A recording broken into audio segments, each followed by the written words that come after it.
ఢిల్లీ పొల్యూషన్పై political dialogue war ముదురుతోంది. ఢిల్లీకి వస్తే తాను అనారోగ్యం పాలవుతానని కేంద్ర మంత్రి నితిన్ గడ్కరీ చేసిన వ్యాఖ్యలపై దుమారం రేగుతోంది.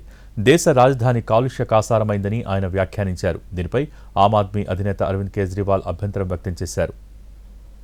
మరోవైపు ఢిల్లీ లెఫ్టినెంట్ గవర్నర్ సక్సేనా చేసిన కామెంట్స్ కూడా కాకరేపుతున్నాయి.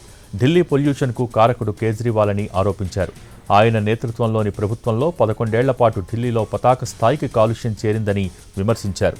ఎల్జీ వ్యాఖ్యలపై అరవింద్ కేజ్రీవాల్ ఆగ్రహం వ్యక్తం చేశారు. సక్సేనా రాజీనామాకు కేజ్రీవాల్ డిమాండ్ చేశారు.